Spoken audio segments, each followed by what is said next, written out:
everybody, it's Jill from Glimmerbug Art Studio, and today I wanted to share with you a process video on how I put together this little mermaid. I watched a video a couple weeks ago on, or maybe last week, on this lady who makes these really cute art dolls. And my girls are always kind of futzing around with making little paper dolls and that kind of thing. So I thought, well, I'm going to try it out.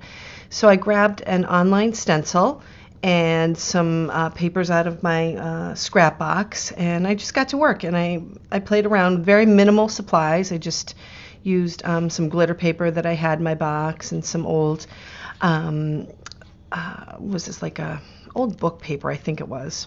And then some little bits and bobs from a little box that I have of beads and that kind of thing, some old tulle that some flowers were wrapped in that I kept around, and I made this adorable little mermaid doll.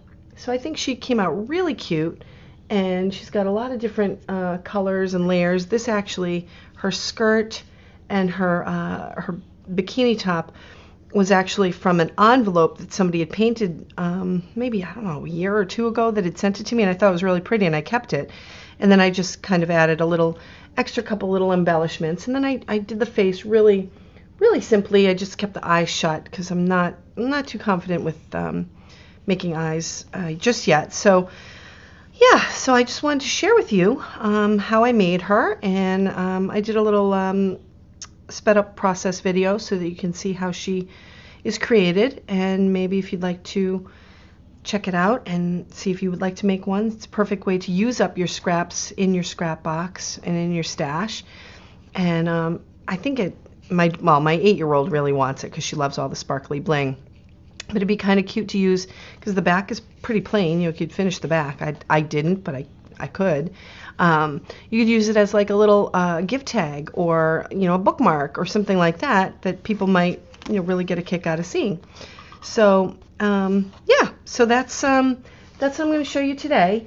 And if you like it, give me a thumbs up, leave me a comment, subscribe, and I hope to do more videos like this in the future. If I try to make some time to do this kind of stuff, and I really enjoy it. So yeah, so that's the scoop. So what you need is just some glue, some scrap papers, if you have like some beads, some extra little ephemera.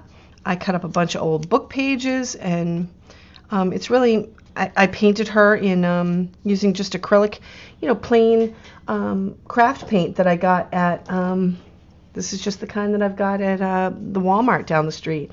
So, I didn't spend really anything. I just used whatever I had in my stash and went with it from there. So yeah, so let's get started and take a look. And if you have any questions, drop me a note, and I will leave a link to the template for her on below so that you can download that. And I'll have some more pictures of her on my blog if you want to check that out. It's glimmerbug.com. And all right, let's get started. All right, so let's get started. I grabbed a cereal box that I had in the cabinet to use as my base for the mermaid doll. So I wanted something that was a little bit thick, and I didn't really want to use up my my good watercolor paper, since I knew I was going to cover it, but I just wasn't sure what I was going to cover it with yet. So I thought, well, I'll cover it with, I'll do the cereal box because you might as well use up what you have, recycle, right? And then painting it with some gesso to give it a little more width, or a little more, what am I looking to say, weight. And I wasn't sure at this point if I was going to paint her or do mixed media on her, so I wanted to give myself options. So that's why I decided to just do a couple layers of gesso excuse me, to cover up what was on there for the cereal box. And then I made sure I cut out 2 of the faces part of the template, because I wanted to have her face be a little bit 3-dimensional from her neck. So that's why I have 2 faces. So I just glued them together to give them a little bit of height.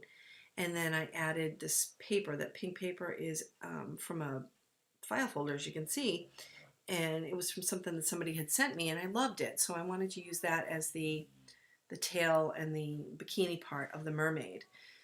So I used that as part of the stencil, and then I painted her body with like just a cream color from the Walmart cheapo acrylic paint to give her color. And then you'll see later on I add a little bit more shading to her with some darker browns and stuff to give her a little bit more dimension. And the same with her hair. I wasn't sure, did I want to paint her hair? What did I want to do? So I had that done in the, I did the template on cardboard from the cereal box, and then I decided I was going to use that, put that aside for a minute while I did the tail so I could give it a little bit of a thought.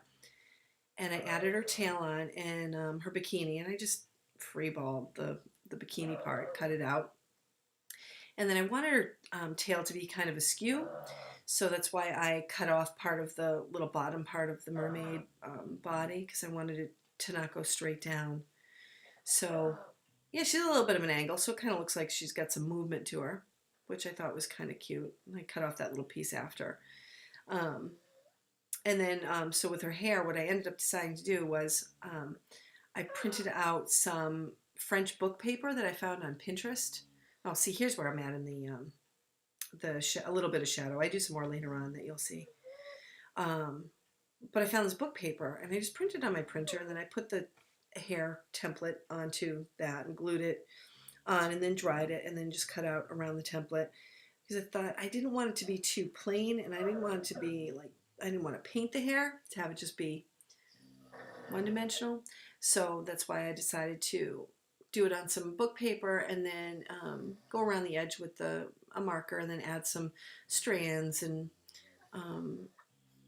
of different colors. Obviously I used brown, and I used yellow, and then I added in some rubber stamps using some brown ink to give it a little bit more sass. And then I used my stickles in gold, because I love stickles, and I added that because I think mermaids need to have some sassy bling bling. So she's got some fabulous looking hair. And then I did her face, but I'm not a super great face painter yet. So I messed around with a marker, and then I thought, I want to do the paint, the acrylic paint. So I just used like teeny tiny little lips, and then I did the eyes closed, because that way I wasn't stressing myself out to make open eyes, and I didn't want to mess her up at this point, because I loved how she was turning out. So I thought, well, I'll just do the eyes closed, and then maybe my next go around I'll try it with the eyes open, because I'll have a little more confidence. So I think she's really cute with her eyes closed. And then, I added in some more shading in her little belly button, and put some color around her, like black rubber stamp ink around, and some more stickles, because why not? And then for her, what she's holding, she kind of looks like she's taking a touchdown, so I wanted her to be holding something, and I decided that I would cut out a little arc out of the cardboard from the cereal box, paint it gold, and then I freehanded cut some little stars to add to it, so that it's kind of going up above her head, because I thought that's kind of cute. And I just used sparkly glitter paper that I had in my stash from, I think it was like a kid's craft project. I can't really remember, but I thought it was kind of a cute little thing to add on. It gave her a little bit of shimmer. And as I was looking at her tail, I thought, well, she needs a little something else. So I went back to that book paper and a couple other little pieces of paper from my stash, and I just freehand drew out some flowers, and then poked some little holes in the middle so I could add a brad to the middle of them to give it a little three-dimensional look. And I bent the petals around my pencil to kind of make it pop out a little bit. I screwed up on one, so I had to recut it. I actually ripped one of the petals off of a flower like a dope, so that's why I had to go do another one. And then I just doodled around the edges of each of the flowers to kind of give it a little bit of a doodle look and freehand look, and then put them all together. And then I just glued it onto the mermaid's bottom half of her body. And I wanted to put some little extra stuff on there, so I used my little glitter pen to add some doodly whatnot. And then I went into my ephemera stash and I found some tulle and I found some yarn. I don't remember where I got it. I stick stuff in this box and then I either never see it again or I use it for something. And I thought, well, this is kind of cool. I'll add that on there. It just gives it a little bit more dimension and something different. So yeah, that's why I added in that. And then of course I had to put the pearls on because mermaids, pearls, hello. And I had those in my stash. So I thought that was kind of a pretty little addition to her little body. And I was constantly kind of messing around with the shading of her arms and to give her a little bit more oompa loompa. So that's why I was putting that on there. But I think she came out really cute. I'm really happy with her. So I'll put a link below to the template, and there are more pictures on my site if you want to check it out. And thanks for watching. Bye.